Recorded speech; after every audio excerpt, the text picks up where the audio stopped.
Hello students, welcome to the class, welcome to the Infinity Learn.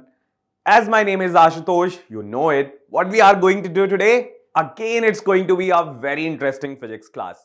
So, as you all requested that, sir, can you please give me the idea about the laws of motion? So, we are here.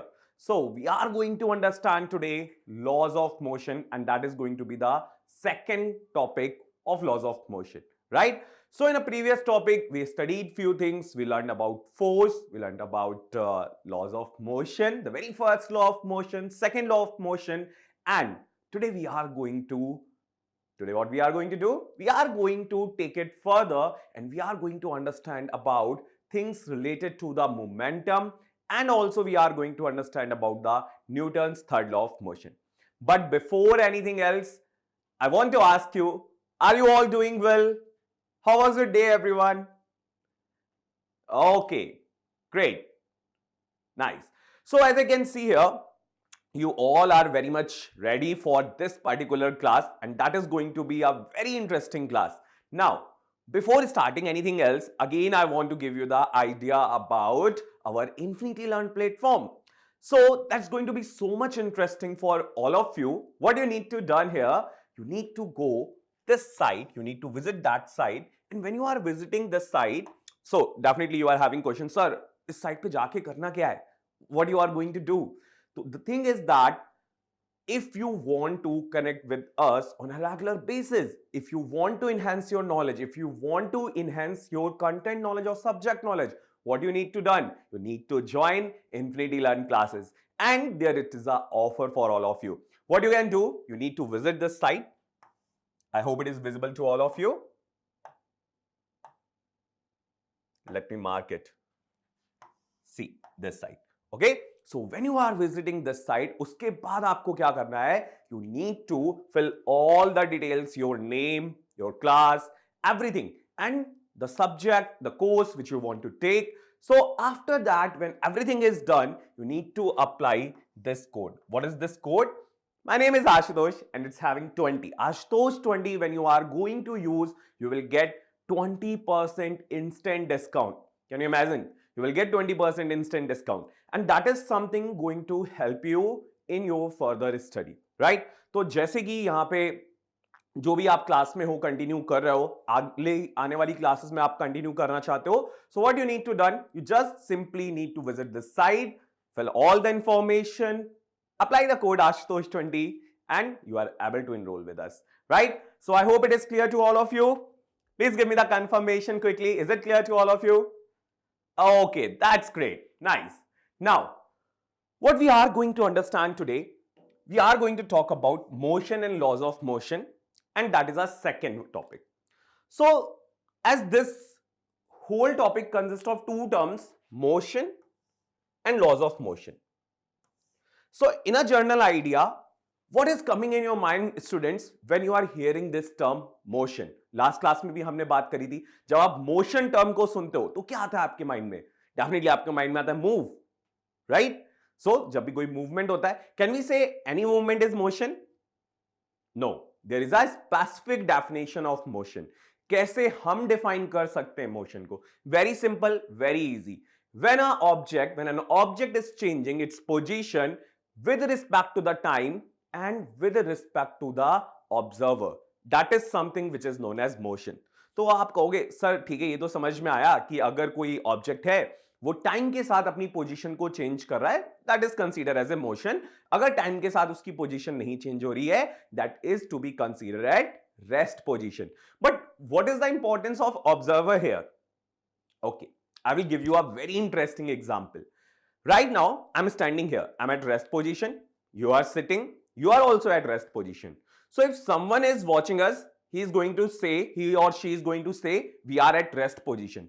But अगर कोई हमको outer space से देख रहा है, just consider, if someone is watching us from the outer space, so according to that person, what is happening?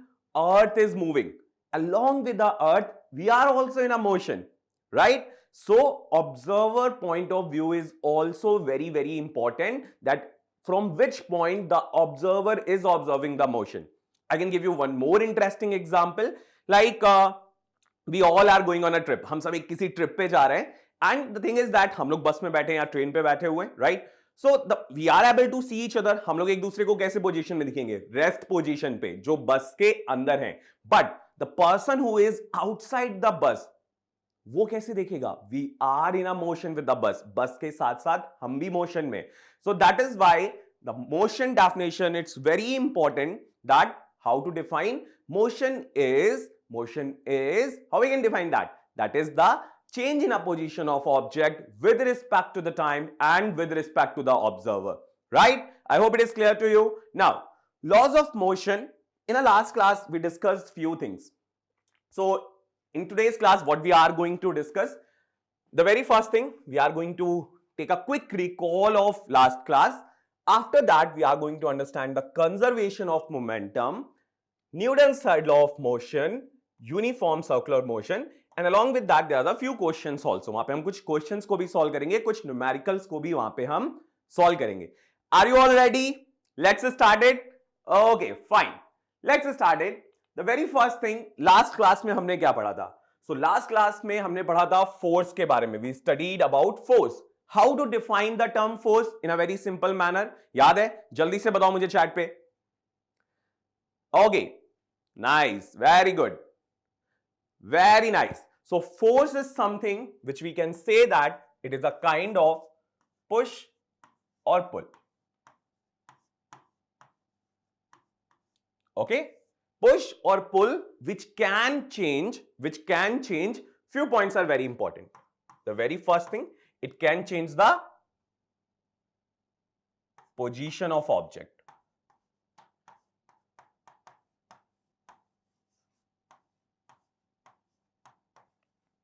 Right? So what is the meaning of position of object? Means अगर कोई object rest पे है, मैं उस पे force लगाऊं, it start moving. अगर कोई ऑब्जेक्ट मूव कर रहा है, मैं फोर्स लगा के उसको रोक सकता हूं, right? So either I can bring it in a motion और rest.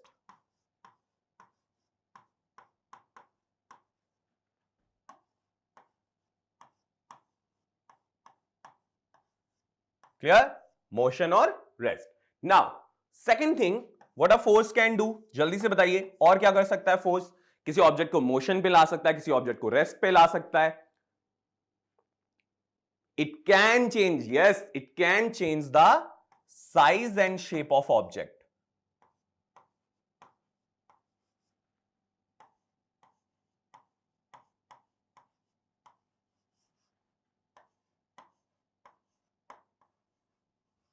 You can take the example of clay.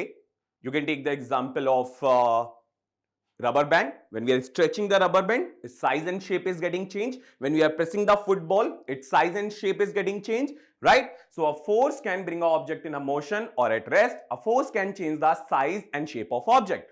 What else force can do? It can change the direction of motion also. So let's take a very interesting example. I hope आप सबने cricket जरूर देखा होगा, right? और आप सब में से कुछ लोग खेलते भी होंगे. So what is happening in a cricket? When a bowler is coming and he is bowling, the batsman is hitting it, right? So when the batsman is hitting it, now what is happening? The ball, like consider I'm batsman. The bowler is coming and he bowled me. So ball is coming in this direction and when I hit the ball, it start moving in some other direction. So ये कैसे हुआ? When I apply the force, like मैंने force कैसे apply किया? Through the bat के through मैंने ball पे force apply किया and start moving in some other direction. So यहां पे हम क्या सकते हैं? A force can change the direction of motion.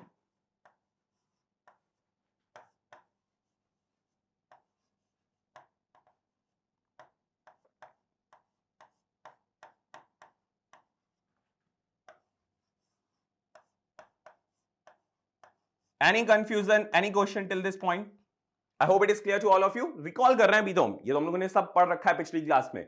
So a force is a kind of push or pull which can change the position of object, size and shape of object, change the direction of motion.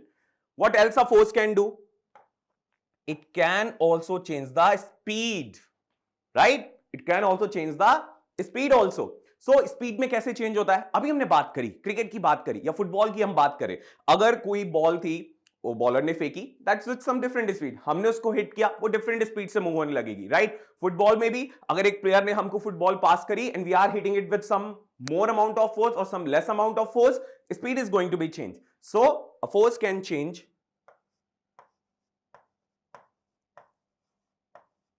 speed of an object.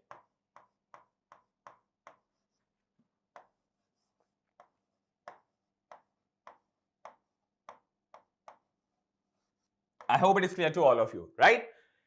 After that, what we talked about, last class में हमने बात करी थी Newton's first law of motion की। तो अभी यहां पे हमने ये चीज देखी कि अगर कोई ऑब्जेक्ट मोशन में है तो फोर्स लगा के हम उसको रेस्ट पे ला सकते हैं, अगर कोई रेस्ट पे है तो फोर्स लगा के उसको मोशन में हम कर सकते हैं। But the thing is what first law of motion says that, what is the statement of first law of motion? तो फर्स्ट लॉ ऑफ मोशन कहता है if an object is in a motion, अगर कोई object motion में है, if an object is at rest position, कोई object rest position पे, until or unless we are not applying any external unbalanced force, it is not going to change its motion or rest.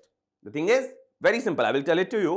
अगर हमने किसी ball को फेंका, so it is going to continue in a motion, वो continue motion में रहेगी जब तक हम बाहर से कोई एक्सटर्नल अनबैलेंस फोर्स उस पर ना लगा के उसको रोक दें। या फिर अगर कोई चीज रेस्ट पे है, जैसे मैं भी रेस्ट पे हूं, या यहाँ पे एक बहुत बड़ा सा बॉक्स रखा है वो रेस्ट पे, जब तक मैं फोर्स नहीं लगाऊं वो मोशन पे नहीं आएगा। बट आप कह सकते हो सर ये तो जैसे कि हम कोई बॉल को फेंकते हैं थोड़ी देर बाद वो रुक जाती है, why this is happening? Because of friction force is present there. Remember class, friction force क्या होता है? जो दो सरफेसेस के बीच में लगता है, that is the friction force. तो वहां पे एक्सटर्नल अनबैलेंस फोर्स प्रेजेंट है। अगर फ्रिक्शन ना प्रेजेंट हो, परफेक्टली स्मूथ सरफेस हो, तो वहां पे बॉल कंटिन्यू मोशन में रहेगी जब तक कोई बाहर से फोर्स लगा के उसको ना रोके। सो first law of motion states that if our object is at motion or is it at rest, until or unless we are not applying any external unbalanced force, that is going to be continue in a state of its motion or in a state of its rest. Clear? Now after that हमने discuss किया था Newton second law of motion को। We discussed the Newton second law of motion. But before coming to the Newton second law of motion, it is very important to all of you to understand about the term which is known as momentum. What is momentum? Generally, momentum we are representing with the letter capital P, and it is the product of mass and velocity. Very simple. It is the product of mass and velocity. Now, it is the product of mass and velocity. What we can say that, can I write? P is equal to M into V, where M is the mass of object,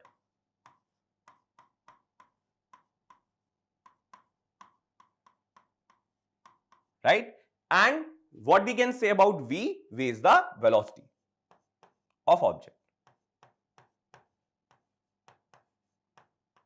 Okay. Now, can anyone tell me what will be the standard unit of term momentum? Quickly tell it to me. What will be the standard unit of momentum? Momentum की standard unit क्या होगी? जल्दी से बताइए। Very simple. For mass, it is kilogram. For velocity, it's meter per second. So it is kilogram meter per second. Simple and easy. Now, second law of motion I hope आप recall कर पा रहे होगे। यहां पे मैंने momentum की बात क्यों करी? Because it is related to the momentum. What second law of motion says that?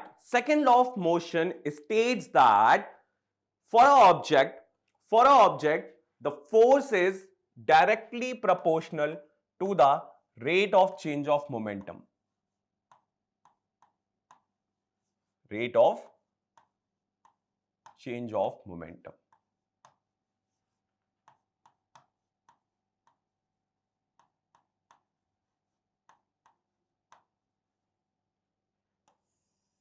Okay, so force is directly proportional to the rate of change of momentum. That is a statement of Newton's second law of motion. Okay, now, so it's saying that force is directly proportional to the rate of change of momentum. Now we know the momentum. Let's take an example. Here it is a ball having mass m, and initially it is moving with a velocity u. That is its initial velocity. Most of the time, initial velocity we are representing it with the letter u. After time t, if we apply the force on the ball and in the time t, its velocity become now v by this force which we are applying on it. So now this is the situation. Initially एक मास था m, मास तो change नहीं होगा, मास m ही रहेगा, right? Initially वो move कर रहा था u वेलोसिटी से, कुछ फोर्स लगाया तो after time interval t second उसकी वेलोसिटी हो गई v. Now this statement is saying that force is directly proportional to the rate of change of momentum. Now in this case अगर मुझे इस f की वैल्यू कैलकुलेट करनी है, if I want to calculate the value of f, how I can calculate it? So we know that force is directly proportional to the rate of change of momentum. First we need to calculate the change of momentum here. What is change of momentum?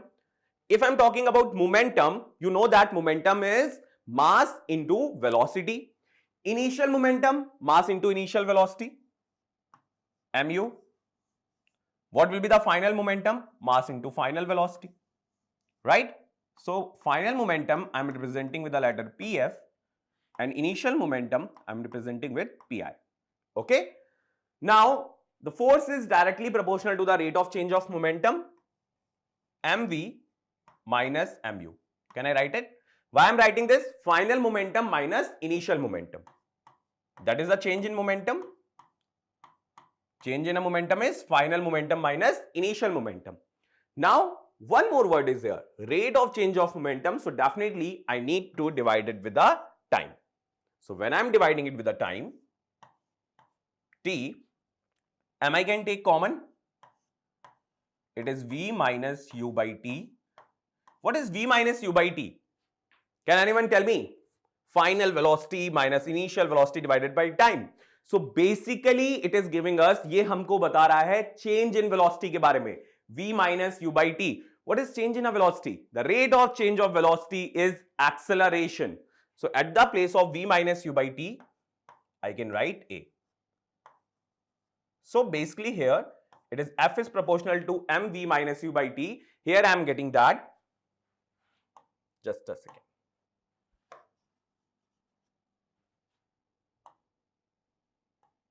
What I am getting here now? I am removing this sign of proportionality, putting a sign of equal, constant k, m, a. And this constant k is having the value 1. So finally I am getting force is equal to mass into acceleration. Clear? So that is the formula which is coming from the Newton's second law of motion. Newton के second law of motion से क्या finally formula आ रहा है? Force is equal to mass into acceleration. I hope इसमें कोई doubt नहीं होना चाहिए, ये लास्ट क्लास में हमने ऑलरेडी पढ़ा हुआ था. अब आज की क्लास को हम स्टार्ट करते हैं कंजर्वेशन ऑफ मोमेंटम. आप कहोगे सर आपने इतना टाइम क्यों लिया? Because the thing is that last class में जो पढ़ा है उसको रिवाइज करना बहुत इंपॉर्टेंट है, उसको रिकॉल करना बहुत इंपॉर्टेंट है.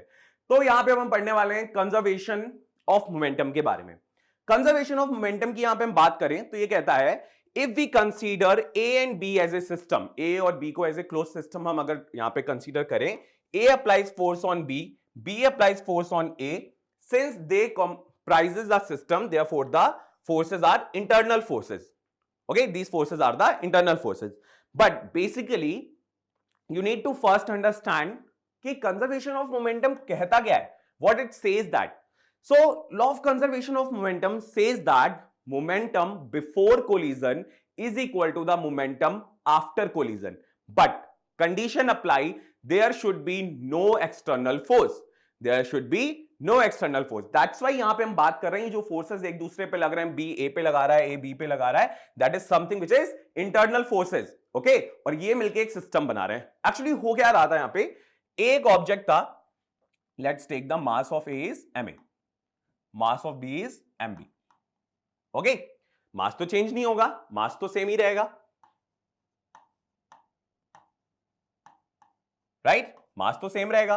द थिंग इज अब यहां पे क्या चेंज होने वाला है? What is going to be change here? ये दोनों इनिशियली ए ऑब्जेक्ट जो था वो यूए वेलोसिटी से मूव कर रहा था, बी ऑब्जेक्ट यूबी वेलोसिटी से मूव कर रहा था.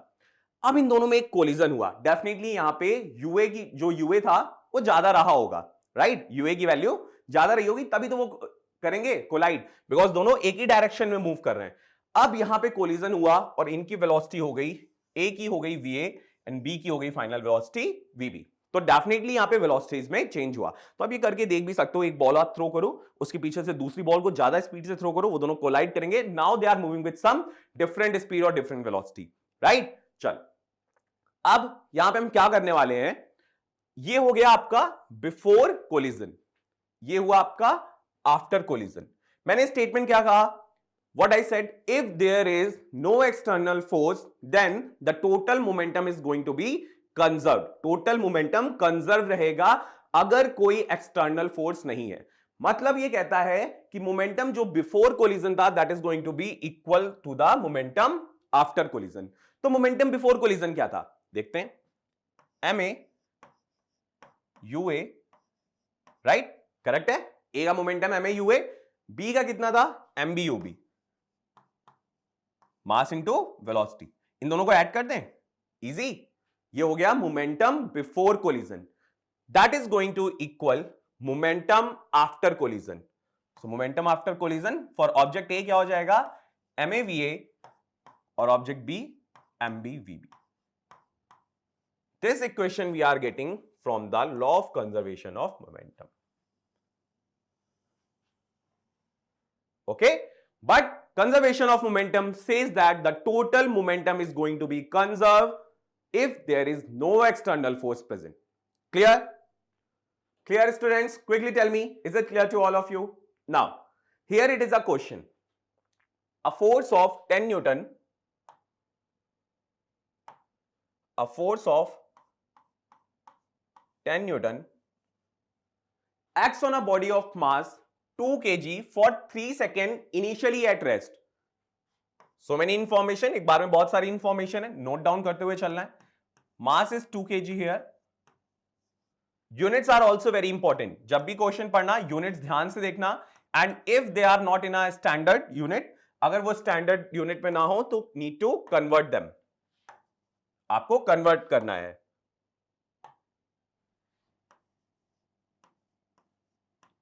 Three second and initially at rest, इसका मतलब क्या हो गया, अगर कोई ऑब्जेक्ट इनिशियली बच्चों रेस्ट पे है तो हम कह सकते हैं उसकी इनिशियल वेलोसिटी क्या होगी, zero, it's initial velocity is going to be zero, u is equal to zero here, initial velocity हो गई जीरो। अब क्या कह रहा है, calculate the velocity acquired by the body, velocity क्या एक्वायर करी होगी बॉडी ने, ये पूछ रहा है, द वैल्यू ऑफ v। अब आप कहोगे सर वेलोसिटी क्यों एक्वायर करी होगी, बिकॉज फोर्स लगाया ना उस पर 10 न्यूटन का, ऑब्जेक्ट रेस्ट पे था बट फोर्स लगाया 10 न्यूटन का, तो वो डेफिनेटली मोशन में होगा, तो उसने इस फोर्स के बाद कितनी वेलोसिटी एक्वायर करी, ये आपको बताना है फर्स्ट पार्ट में, एंड सेकंड केस में आपको बताना है change in a momentum of body. So class, you all are having 1 second to attempt this question, एक सेकंड नहीं, 1 मिनट का टाइम है आपके पास, जल्दी से सॉल्व करिए और आंसर बताइए। फॉर फर्स्ट पार्ट 1 मिनट का टाइम है, जल्दी से बताइए कैसे कैलकुलेट करेंगे हम फाइनल वेलोसिटी, कौन सा रिलेशन हम यूज कर सकते हैं यहां पे। Okay, let me give you the hint, क्या यहां पे हम Newton second law of motion का यूज कर सकते हैं, think about it. Yes, very good, use कर सकते हैं हम यहां पे। तो अगर हम बात करें Newton second law of motion की, तो वहां पे हमने पढ़ा था force is proportional to the rate of change of momentum, वहां से हमको इक्वेशन फाइनल के पहले एक इक्वेशन मिली थी v minus u by t, ठीक है, देखो F is equal to m v minus u by t, force कितना है 10 न्यूटन, मास कितना है 2 किलोग्राम, फाइनल वेलोसिटी नहीं पता है हमको, राइट, फाइनल वेलोसिटी नहीं पता है, इनिशियल वेलोसिटी जीरो, टाइम कितना पता है 3 सेकेंड। क्या हम सॉल्व करके फाइनल वेलोसिटी नहीं कैलकुलेट कर सकते, 2 1 जा 2, 2 5 जा 10, 3 got multiply here, so 5 into 3 15, 15 is equal to v minus 0, तो v की वैल्यू कितनी हो गई 15 metre per second. whenever you are writing the answer always remember कि यूनिट मेंशन करनी है वहां पे, without mentioning the unit you cannot move ahead, आगे आप नहीं बढ़ सकते हो, ठीक है, यूनिट जरूर मेंशन करनी है वहां पे। नाउ सेकंड क्वेश्चन ने पूछा है change in momentum, I think it is very easy to all of you, जल्दी से बताइए चेंज इन मोमेंटम कितना हुआ होगा। So for calculating change in a momentum, what you need to do? Final momentum minus initial momentum.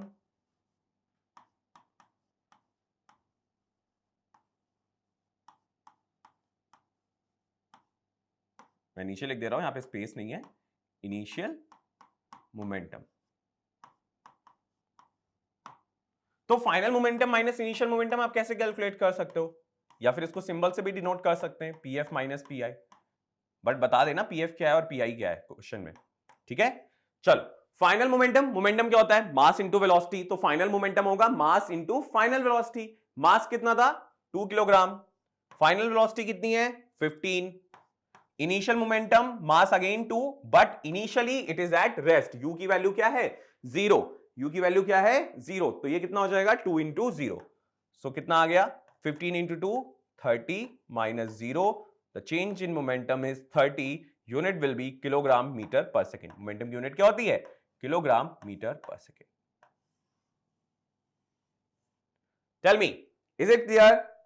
Any confusion, any doubt, please free feel to ask. Okay, जल्दी से बताइए, clear है बच्चों आपको? कोई डाउट है इसमें, कोई क्वेश्चन है? नहीं? Okay, fine. Now moving ahead, law of conservation of momentum हमने पढ़ लिया। इस पे बेस पे एक आपको मैं एग्जांपल दिखा देता हूं। In the absence of external force the total momentum of a system is constant and this is the law of conservation of momentum, जो हमने वहां पे भी देखा भी था एग्जांपल के थ्रू। क्या इक्वेशन मिली थी वहां पे हमको, ma ua plus mb ub is equal to ma va plus mb vb। ये भी जो बॉल वाला एग्जांपल लिया था उसमें ये इक्वेशन मिली थी हम लोगों को, right? Before collision and after collision the momentum is equal. Now इसके बाद गन का एग्जांपल ले रहे हैं। बिफोर फायरिंग अगर हम बात करें तो इस गन के अंदर जो बुलेट है वो भी रेस्ट पे थी और ये जो गन है ये भी रेस्ट पे था। तो बिफोर फायरिंग मोमेंटम क्या होगा, अगर मैं गन के मास को ले लूं mg और बुलेट के मास को ले लूं mb, तो टोटल मास इस टाइम पे कितना है, मैं कह सकता हूं mg प्लस mb,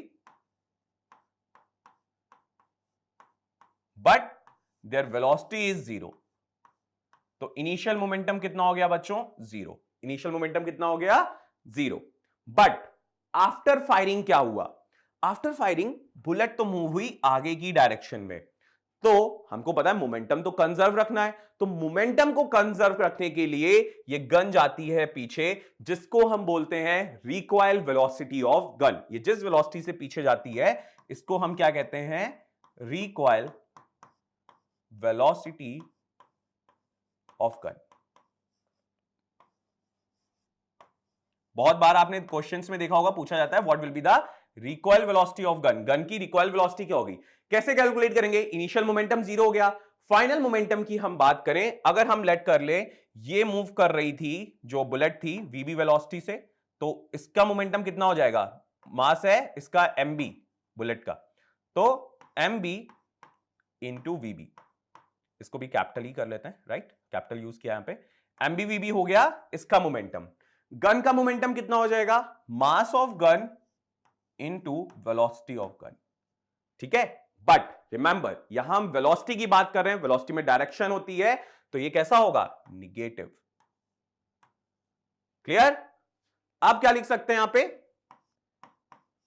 बुलेट का हो गया mb vb और प्लस ये मैं फाइनल मोमेंटम की बात कर रहा हूं, right? mg and in bracket minus vg।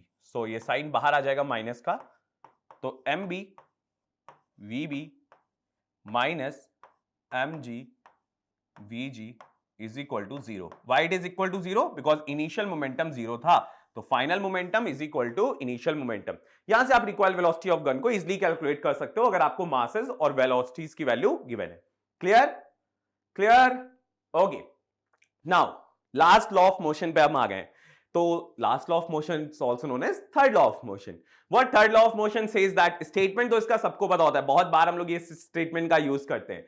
Third law of motion says that every action has an equal and opposite reaction. कोई भी एक्शन होगा तो उसका इक्वल एंड अपोजिट रिएक्शन भी देखने को मिलेगा, राइट?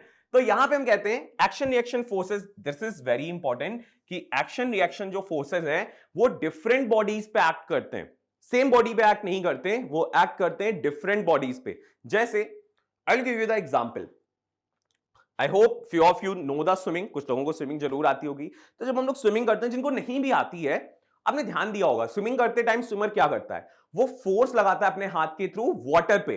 तो ये क्या हो गया, एक्शन फोर्स हो गया। तो एक्शन फोर्स किस पे लग रहा है, वाटर पे। एक्शन फोर्स कहां पे लग रहा है, वाटर पे। Now the water is applying the reaction force on that person. Water reaction force लगा रहा है स्विमर पे।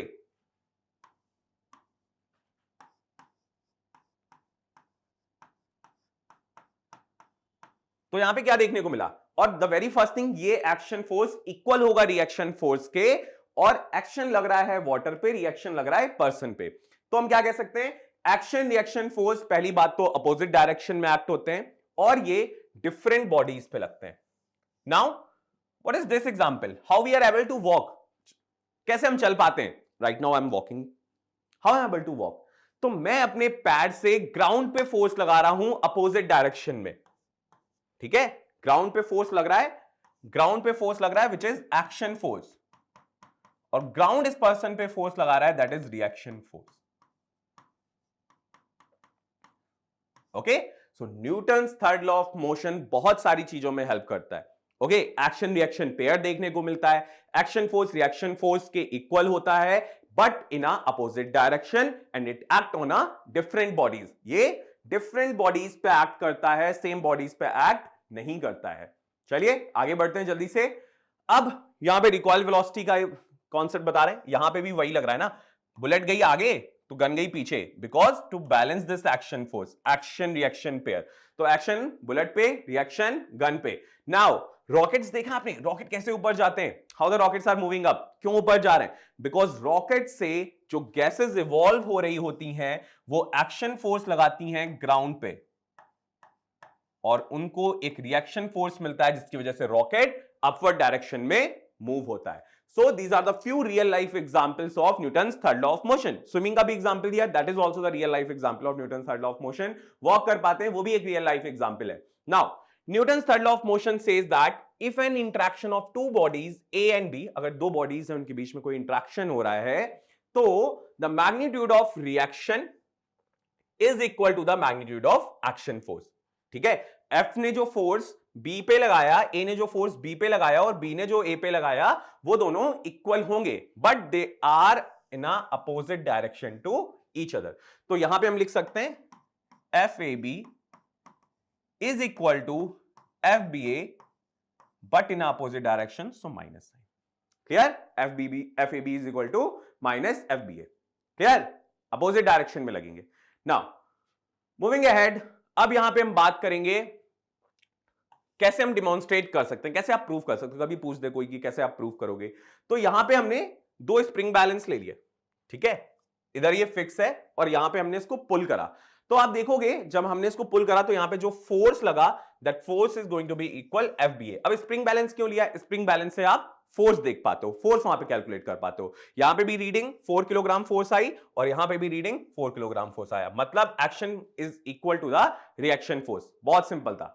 Now real life example, few more real life of examples in Newton's third law of motion.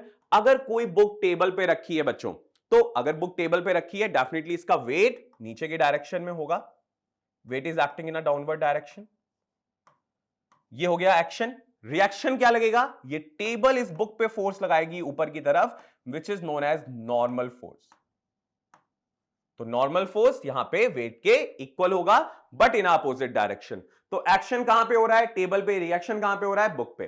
ठीक है, now pushing a wall, जब wall को push करते हैं वॉल भी इक्वल अमाउंट ऑफ फोर्स हम पे वापस लगाता है। Clear, very simple. जल्दी से बताइए, कोई डाउट है, कोई क्वेश्चन है यहां तक, कोई चीज समझ में ना आई हो आपको, जल्दी से बताइए।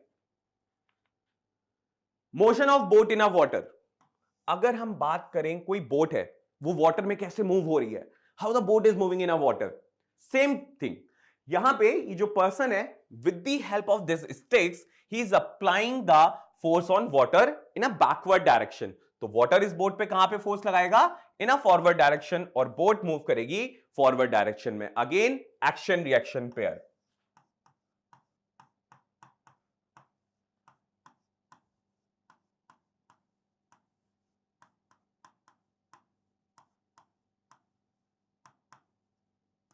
ओके तो जनरली मेरे माइंड में एक क्वेश्चन आया, बहुत सडनली ये क्वेश्चन आया है, हम लोग बहुत देर से फोर्स की बात कर रहे हैं, what is the standard unit of force? बहुत सिंपल सा क्वेश्चन है, जल्दी से बताइए, what is the standard unit of force? Yes, very good, very nice, the standard unit of force is Newton. The standard unit of force is Newton. Clear? तो अब यहां पे हमारे तीनों लॉज ऑफ मोशन कंप्लीट हो गए। कौन कौन से? First law of motion, second law of motion, third law of motion. First law of motion क्या कहता है, जल्दी से रिकॉल कर लेते हैं। First law of motion says that if a object is at rest or is it in a motion, until or unless we are not applying any external unbalanced force, it's going to be its same position. It's not going to change its position of motion, or it is not going to change its state of motion or state of rest. Simple language में, अगर कोई object motion में या फिर कोई object rest में, तो जब तक हम उसके ऊपर कोई एक्सटर्नल अनबैलेंस फोर्स नहीं लगाएंगे तब तक वो ऑब्जेक्ट कंटिन्यू मोशन में रहेगा या रेस्ट में रहेगा। ये कहता है न्यूटन का फर्स्ट लॉ ऑफ मोशन। अब इससे एक चीज और रिलेटेड होती है जो मैंने पिछले क्लास में बात भी करी थी, इनर्शिया। इनर्शिया किसी बॉडी की प्रॉपर्टी होती है टू रेजिस्ट एनी चेंज। कोई भी चेंज हो रहा है उसको रेजिस्ट करते हैं। जैसे आपने देखा होगा, हम बस में मूव कर रहे हैं तो क्या होता है, अगर हम बस में मूव कर रहे हैं और बस जो पर्सन चला रहा है वो अचानक से ब्रेक लगा देता है तो हम आगे की तरफ जाते हैं। क्यों हम आगे की तरफ जाते हैं? बिकॉज बस के साथ साथ हम भी मोशन में थे। हमारी टेंडेंसी क्या थी कि हम मोशन में थे, तो हम मोशन में ही रहना चाहेंगे, अपनी बॉडी को मोशन में ही रखना चाहेंगे। बट यहां पे लगा एक एक्सटर्नल अनबैलेंस फोर्स जो कि था ब्रेक। तो जब उसने ब्रेक अप्लाई किया तो हम अपोज कर रहे हैं, जिस वजह से हम आगे की तरफ जाते हैं। ठीक है, बहुत बार ये क्वेश्चन पूछा जाता है कि एक कार मूव हो रही है, उसके ऊपर लगेज रखा है और अचानक से ब्रेक अप्लाई किया तो वो लगेज नीचे गिर जाता है आगे की तरफ। क्यों वो आगे की डायरेक्शन में गिरा, क्यों पीछे की डायरेक्शन में नहीं गिरा? Because it is having the tendency to move. उसकी टेंडेंसी थी फॉरवर्ड डायरेक्शन में मोशन करने की, तो वो किसी भी तरीके के चेंज को अपोज करेगा और आगे की तरफ जाएगा। अब इसका एक अपोजिट एग्जांपल ले लें। ये एग्जांपल हुआ इनर्शिया ऑफ मोशन का। इनर्शिया भी दो तीन तरीके का होता है, inertia of motion, inertia of rest, inertia of direction. तो ये एग्जांपल तो इनर्शिया ऑफ मोशन का हो गया। अब इनर्शिया ऑफ रेस्ट का भी एक एग्जांपल ले लेते हैं। इनर्शिया ऑफ रेस्ट की बात करें अगर, तो इनर्शिया ऑफ रेस्ट में आपने देखा होगा, आप बस में बैठे हो, ठीक है, सडनली से बस ड्राइवर ने बस स्टार्ट करी और एक्सलेट किया, तो क्या होगा? आप पीछे की तरफ जाते हो। महसूस किया? पीछे की तरफ जाते हो। क्यों पीछे की तरफ गए? हमारी टेंडेंसी थी कि हम रेस्ट में हैं, बट अचानक से मोशन में आ गए तो हम उसको अपोज करेंगे, and that is inertia of rest. Clear? I hope it is clear to you. अब दो बता ही दिए मैंने आपको, तो इनर्शिया ऑफ डायरेक्शन की भी हम बात कर लेते हैं। इनर्शिया ऑफ डायरेक्शन बच्चों क्या होता है? जैसे आप कभी सर्कुलर पाथ पे, कर्व पाथ पे मूव हो रहे हो, देखा आपकी बॉडी अंदर की तरफ जाती है। क्यों जाती है? बिकॉज आप अपोज करोगे अपनी डायरेक्शन में किसी भी तरीके के चेंज को। आप स्ट्रेट लाइन में मूव कर रहे थे, अब आप टर्न ले रहे हो तो आपकी बॉडी ऐसे मुड़ती, राइट? तो क्या होता है? आप अपोज कर रहे हो किसी भी तरीके के चेंज को जो आपकी डायरेक्शन में हो रहा है, and that is inertia of direction. So basically inertia क्या है? Inertia is that property which resists any kind of change. Now, inertia depend किस पे करता है? ये भी बहुत इंपॉर्टेंट, ये सब मैंने लास्ट क्लास में डिस्कस किया हुआ है, ठीक है? मैं जल्दी से रिकॉल करा रहा हूं बस आपको। इनर्शिया डिपेंड करता है बच्चों मास पे। ओके, ऑलवेज रिमेंबर, जितना ज्यादा मास उतना ज्यादा इनर्शिया। तो अगर मैं पूछ दूं एक बाइसाइकिल है, एक ट्रेन है, किसका इनर्शिया ज्यादा होगा? डेफिनेटली ट्रेन का इनर्शिया ज्यादा होगा, because it is having more mass, उसका मास ज्यादा है। तो Newton first law of motion, inertia की बात हो गई। अब Newton second law of motion already आज हमने डिस्कस किया। Newton second law of motion कहता है a force is directly proportional to the rate of change of momentum. Momentum क्या होता है? Product of mass and velocity. और Newton second law of motion से हमको फॉर्मूला मिलता है F is equal to ma, where m is mass, a is acceleration. Clear? Third law of motion को भी डिस्कस किया और इसके एग्जांपल्स को भी हमने यहां पे देखा, राइट? नाउ अब हम बात करेंगे यहां पे सर्कुलर मोशन की। सर्कुलर मोशन क्या होता है? Definitely anything which is moving in a circular path. कोई चीज सर्कुलर पाथ में मूव कर रही है, that is performing the circular motion. Centripetal force, the force which is acting towards the centre, उसको हम कहते हैं सेंट्रीपिटल फोर्स।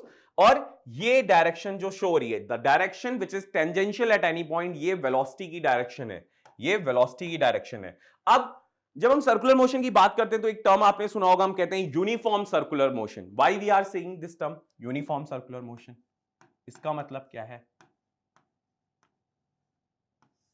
वहां पे स्पीड तो बच्चों कांस्टेंट है, स्पीड में कोई भी चेंज नहीं हो रहा है, there is no change in speed, speed में किसी भी तरीके का कोई चेंज नहीं हो रहा है। बट आप देखो हर पॉइंट पे अगर आप टेंजेंट ड्रॉ करो तो वेलोसिटी की डायरेक्शन हर पॉइंट पे डिफरेंट है, और डायरेक्शन डिफरेंट है तो वेलोसिटी चेंज हो रही है, वेलोसिटी चेंज हो रही है, यहां पे वेलोसिटी कांस्टेंट नहीं है।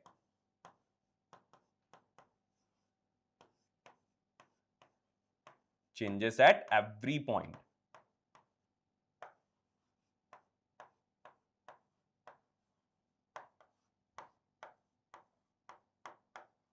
क्लियर? हर पॉइंट पे वहां पे हमें चेंज देखने को मिलता है। Now the thing is that velocity her point पे चेंज हो रही है। अब हमने एक्सेलरेशन के बारे में भी पढ़ रखा है। Acceleration is the rate of change of velocity. So this uniform circular motion is a accelerated motion. ये एक्सेलरेटेड मोशन होगा। और सेंटीपिटल एक्सेलरेशन ये सेंटीमीटर की तरफ वर्क करता है, बहुत सिंपल है। और सेंटीपिटल फोर्स को हम कैसे कैलकुलेट कर सकते हैं, जिसको हम एफसी से डिनोट करते हैं, it is mv square by r. m is a mass, v is the velocity of object, r is that radius. Clear? कोई confusion इसमें? Now, if an object is moving along a circular path, covers equal distances in equal time interval, it is said to be in a uniform circular motion. ये हमने already बात करी because वहां पे speed जो है वो uniform है. Question. Here it is a question for all of you. Action and reaction acts on a same body in opposite direction. This is option B. This is C. This is D. Okay. Same body in opposite direction. Different bodies in opposite direction. Different bodies in a same direction. Or is it same body in same direction? Quickly everyone, answer this. Very nice. बहुत जल्दी से सबके answer आ रहे हैं. Very good. बाकी लोग भी जल्दी से आंसर करो. बहुत सिंपल सा क्वेश्चन है. अभी मैंने आपको समझाया था. Okay. So time is up here. Action reaction pair जो होता है वो डिफरेंट बॉडीज पे एक्ट करता है and in a opposite direction. So what is the right answer here? The B part is the right answer. Clear? Next question. A little boy pushes a wall with a force of 20 newton towards east. What force is exerted by the wall on the boy? So definitely the force is going to be same, 20 Newton, but the direction is going to be west. Action reaction opposite on different bodies. Clear? I think it is very easy and clear. Now class, that's all for today. आज इतनी ही चीजें हमें यहाँ discuss करनी थी. ठीक है? Next class में भी आएंगे, कुछ और चीजों के बारे में पढ़ेंगे. बट सबसे पहले ये इंपॉर्टेंट है, ये जो लास्ट 2 क्लासेस हमने करी इनका आप रिवीजन अच्छे से करो. इनको क्वेश्चंस को आप बार बार सॉल्व करो. कोई भी डाउट हो रहा है, कोई भी क्वेश्चन आपको आ रहा है, you can leave your comment in the chat box. Comment में आप देख सकते हो. ठीक है? वापस से सेशन को आप देख सकते हो. But if you want the regular classes, if you want to join our team, what you need to do, आपको यहां पे साइट पे जाना है, which is the Infinity Learn site. Infinity Learn की साइट पे आपको जाना है, वहां पे अपनी सारी डिटेल्स को वहां पे फिल करना है and you need to use this code which is Ashutosh 20. Ashutosh 20 का आपको यूज करना है and you will get instant 20% discount. आपको इंस्टेंट 20% डिस्काउंट वहां पे मिलेगा. Okay? And that is going to help you a lot. बहुत ज्यादा हेल्प करेगा आपको. So students, that's all for today. I hope you enjoyed the class. कोई doubt हो क्लास के बाद, कोई चीज ना समझ में आ रही हो, आप नेक्स्ट क्लास में भी पूछ सकते हो या फिर you can ask it in the comment. Subscribe the channel. Okay? Share it with your friends. जितने ज्यादा लोग होंगे उतने ज्यादा क्वेश्चंस आएंगे और आपको उतना ही हेल्प मिलेगा अपने डाउट्स को लेके. Okay, so that's all. Bye bye everyone. Have a great day.